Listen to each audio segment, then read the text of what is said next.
Dr. Ruth Anderson here for a meditation a day.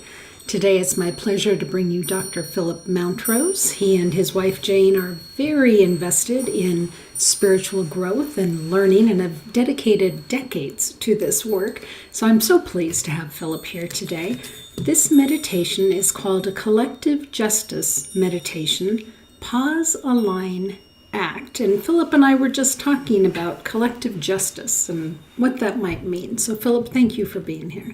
Great being with you again and everyone on Enlightened World Network. I think this is a topic that comes up repeatedly through each of our lifetime, and that is justice. What is justice for ourselves personally and collectively? What's going on in the world? Because things at times are very unjust. Certainly, you can make a very strong case for this is not just these things that happen, the brutalities, tortures, sufferings, killings, and so forth of, quote, innocent people and children and so forth. So how do you figure it's a just world? What is divine justice? And that's the subject of the meditation. I think we'll get some insights and understand it at a deeper level because our left brain, our mind can only go so far in understanding this topic. And I'm going to start in a moment with a three-card oracle reading on justice. And I drew the major arcana card, Justice. It's number 11 in the deck, and I'll show it to you just to get a look, and I'll explain this card reading and how it relates to justice. And there's this is the Light Seers Tarot deck, the Justice card, holding the scales, balancing the scales. And some of the things that come forth in justice, which are interesting to think about, and I think can be a key to our understanding, is what is called the moral laws, the sense of natural law, sometimes it's called. And that means different things in different fields. I mean, there's like natural laws of science, such as gravity and so forth. But I think what helps us understand justice, and this card alludes to it, is that certain rights are inherent, certain things are universal in all of us. And we know that or can discover it through what sometimes people are called a divine reasoning, a higher sense of reasoning, more beyond logic and linear brain thinking. So one of the more basic natural laws that we're all familiar with is the golden rule: do unto others as you'd have them do unto you. And that would also be having a sense of empathy, what that might even mean to someone else, and a sense of dignity, that everyone deserves dignity and respect, and that we're all seekers of truth and growing in this awakening experiment through the divine. So these big picture ideas point to justice, and what might seem unfair and unjust in the short term could be very helpful in the long term for establishing justice. And what our soul understands for justice, our karma, what we wanted to work on, maybe we wanted to work on stop being abused this lifetime, or codependent, or maybe being impoverished, whatever it is, we need to have those experiences again to turn them around. You might say to right the wrongs, make things just. Maybe some of it was done to our own inflictions of pain and injustice to other people, which if you go back in lifetimes, you're going to find that in your own records, in the Akashic records. Doing good, avoiding harm, justice. And sometimes it goes into the political life, liberty, and the pursuit of happiness in the Declaration of Independence, and that the government's, the highest form of government in democracies, or the intent, is to help people be more just and fair and moral and lawful and taking care of everyone. Of course, we know that that is not the case often. So there's a discrepancy in the imperfections of what, say, the government does due to priorities, due to power, uh, due to identity, certain identities, groups, that is different from the idealistic sense of fairness and justice as we know. So that's the reconciliation. And then the question comes back to us, what can we individually do? And by the way, Martin Luther King often he talked about this idea of natural laws and philosophies and appealing to that. And the institutions are flawed, and we are, you could say, flawed, or at a certain personality level have our weaknesses, shall we say. So part of the idea is to learn how to live at a higher level of awareness, as we know, and from there we have a sense of what is just, what is right in the moment. um, I was thinking of a one of we have a holistic spiritual coaching and healing program, as you know, and as some people might know, for going deep into healing. And I was teaching it the other day, and I said something that after I said it, I said that probably isn't going to land right. I could feel it, that it was something that was a little bit too assertive. Uh, it was a little bit too maybe a little bit too much in people's faces. You have to be very careful when you're uh, teaching, especially spiritual teachers, of having that balance of being strong and clear and vulnerable without kind of going over the top and being in people's faces. That's why Jesus said he spoke in parables, I think.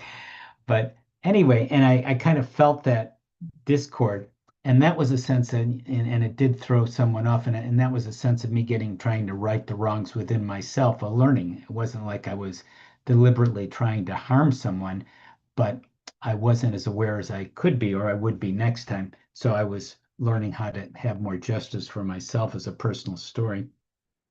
Um, Ruth, did you want to add anything, by the way, as before I go into some more details?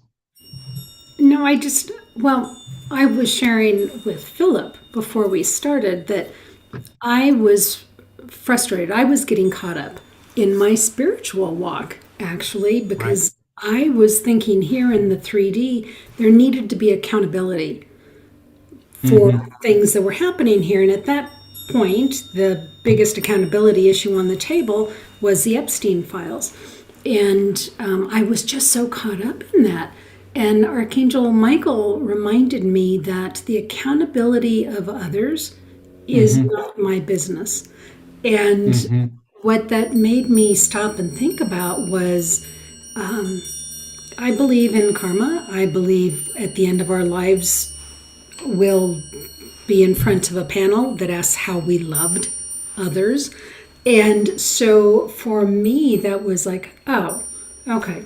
Those folks that have been doing these things will be held accountable, and I don't have to worry about it. That should not be tripping up my spiritual life. So that's where I went when we were having the conversation. Hmm. Right. It is a sort of a tension that you carry, hopefully more graciously, uh, more in a more balanced way between, wow, people are doing terrible things to other people and seemingly, quote, getting away with it. And where am I in the, where's the balance? What can I do? How do we right these wrongs? And then again, exactly what's going on from a bigger scale. Maybe this is how the wrongs are righted. Some of the things, sexual abuses, and things that are being discovered are being exposed from maybe decades, maybe centuries of lineages of things of people transgressing, and people can personally awaken from those things. But now that more people are becoming aware of these patterns, people taking advantage of other people and younger people in this example, um, maybe that's going to be a big uplift, a big spotlight. So this is not just done under secret. No one knows about it, and everyone just gets away with murder, so to speak, or whatever. Yeah. Yeah. Thanks for sharing that, Ruth. I want to go back to the card reading, the three card reading on justice, and explain it, and then we'll do the meditation based on this reading. I think you'll find it very revelatory, everyone watching. So pay close attention. This will help us go into a meditative state. So the tarot deck, the contemporary deck, the Light Seers, I'm moving to two other cards from the Sacred Destiny Nice Lynn deck. So this is justice. This card is going to be what do I need to know about justice and divine justice, which is our meditation coming forward. What we need to know is solitude. Solitude. There's a figure paddling around an island, a rising moon there. Okay. Solitude, having solitude is what we need to know about it. Okay. So we need to go within and trust our own counsel. That's what that's suggesting. Knowing the truth from within so we can gain clarity and confidence from there. So that's the second card in the three-card reading. The next one from the last one from Sacred Destiny is, well, how do we do it? How do we do the solitude to have more justice in the world and for ourselves? Diligence, diligence. This is a bird, I don't know if it's a crane flying over a field. And the field is actually a fallow field according to the guidebook. So looking over. So when you are diligent, we need to be what? We need to be careful. We need to be persistent. We need to be meticulous, very attentive, cleaning out clutter. So a fallow, empty field is there unplanted, so it will be stronger when it plants, it's growing nutrients, so we can restore, rejuvenate. And it might take a certain amount of mindfulness and clarity of what we're doing. Instead of reacting like, oh, that's terrible injustice, I want to stand up for justice. If you feel called to do so, great, but be mindful, be careful, be diligent. Don't add fuel, don't just add more fuel to the fire, so to speak. Yeah, you want to quench the fire of injustice, shall we say, in this metaphor. So that remember that things that seem unfair in the short term may be working out to greater balance in the long term, and that may be applied to your personal life too. So we're on a journey here to be active, pause, and delay as the meditation is going to embody here momentarily, going to your own retreat island, like in the solitude card. And maybe you need to sit still for a while, reflect, be mindful, and know then how to act so it aligns with your purpose and serving justice personally and collectively. So that's the three-card reading that will set us up for this meditation that we're calling a collective justice meditation, pause, align, and act. So we can start that now as we're coming together here. And we're sort of forming a field. Everyone knows you're doing this individually with us, with me now. You're doing it with others, and it's a collective field. And beyond the sense of time, some people are doing it now live. Some people are doing it at all sorts of times in a day, a week, a month, or years from now. And we're all here with one breath, breathing that in, and one heart, feeling the heartbeat, feeling your heartbeat, knowing that others' hearts are beating as well. And we have a collective intention on how to understand justice, administered divine justice, what it is and how to do it. As we take that nice, easy breath in, feeling everyone's presence around us, including the invisible friends and allies who are here with us. We are not alone. We participate in a shared field of learning and growing, balancing ourselves and each other. And so we enter that archetypal image of justice, the woman holding the scales, the balance. And that has to do with the natural laws, which we intuitively know, of dignity and respect and love and sharing and caring. And knowing that there is a cause and effect, sometimes from before to now, and sometimes from what's coming forth into now. And we're learning from this karma. And as a collective, we can acknowledge that what we experience reflects what we are doing. So as we experience this, we're building a field, a force field, where we're putting our attention and energy. And we're doing it coming from a more neutral place now. Awareness. No one's right or wrong in this moment. We're just learning what is. So we don't need to think of anything having to be punished so much as being aligned. Things are going into alignment. Remember those scales? The lady has the two scales. They're being balanced. We're feeling them, and they may be going a little up and down at times. And integrity will help us balance those fields. Getting a sense of clarity, just asking for the clarity of what to do, what to think, how to proceed, to be more responsible than in our thoughts, words, and action. So it's kind of nice that we can monitor our thoughts. What am I thinking? Is this a useful thought? Is this helpful?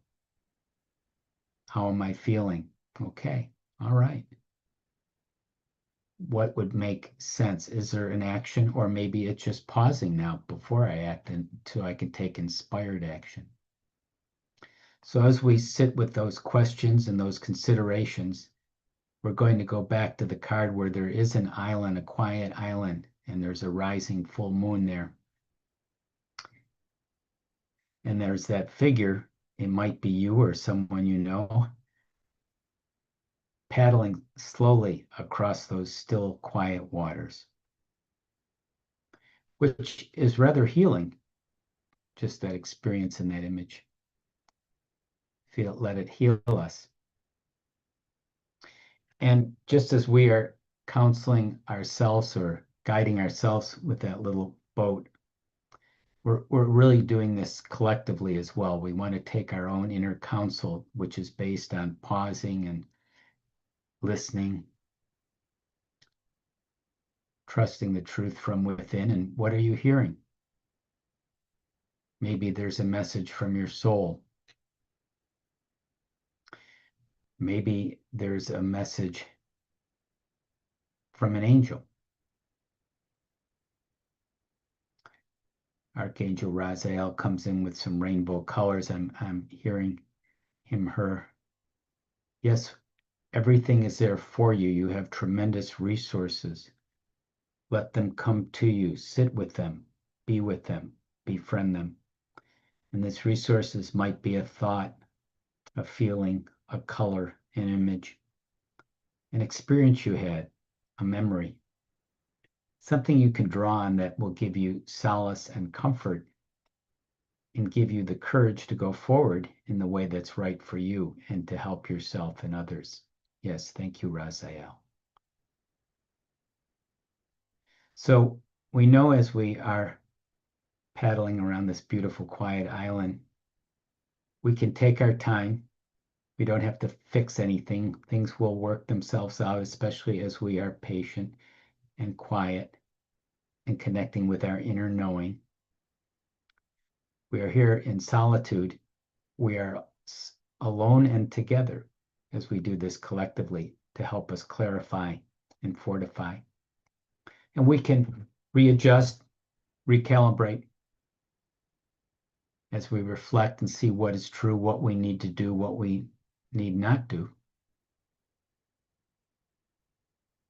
The moonlight illuminates, strengthening our intuition individually and collectively, knowing that others have intuition too that they can benefit from as we can. That inner compass for us individually and collectively, our intuition. And when we feel intuitive, we feel balanced, we then have a clear mind, a fresh mind. We can be confident and we have an intention on what to do and what to say, how to act. Which takes us to the next part of our journey here, the diligence.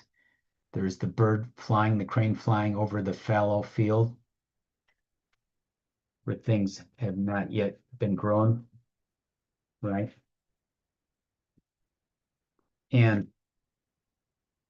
this fallow field has tremendous potential, even though there are no plants in it as it's sort of growing and healing.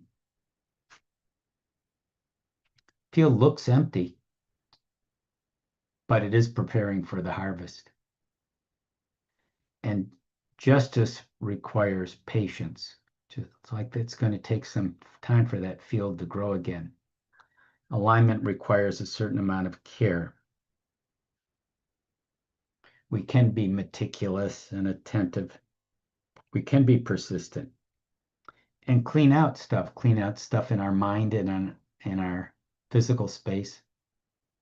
Things that no longer serve us. Could be old patterns, relationships, or habits that drain the field.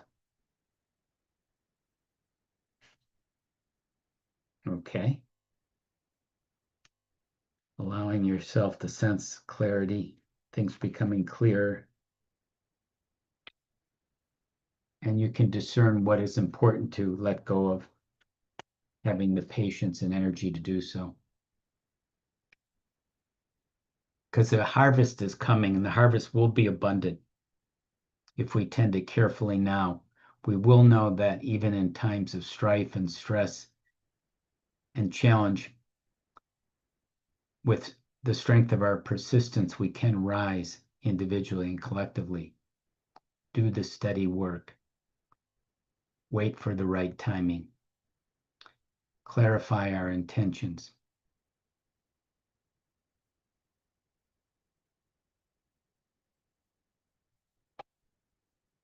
So what is your body telling you? What are you feeling now? Maybe what in the future do you need to do or say? So there is an integration here coming, because justice is calling all of us into balance. As we're alone, solitude, we find our inner truth. And diligence calls us into careful action. We want to take action in a way that's careful. It could be inspired action, but it's something that we know feels right. And all this is a sacred pathway of balance, inner truth, and action as we pause and listen, align, act with integrity. And we can say we trust our inner wisdom. We can also say we choose balance over reaction. We can cultivate with care. We can release what is complete we no longer need. We can prepare for this greater harvest. The field is strengthening. We're becoming steadier, clearer, more grounded. We're balancing the scales. The waters are calm and the field is ready. So we can say that we can walk in this more natural law where we know sooner or later the scales are balanced and we can divine the sacred timing of when to act and when to pause and reflect here. And we can act with diligence and integrity, knowing we are aligned. And wherever we feel out of alignment, we can sit and go through this process again and return to alignment. As we take another breath, nice deep breath, and let it out slowly. Moving forward calmly with a little more wisdom, a little more awareness. And so it is, and this is going to be time to come back momentarily. I'll count up to 5 to bring you back. 1, 2, ready to come back using your solitude in the right way for you. 3, remembering what you want about being patient and diligent and acting in the right way for you. 4, removing anything you don't want, including the clutter in your life. And 5, coming back refreshed with your eyes open, back here now.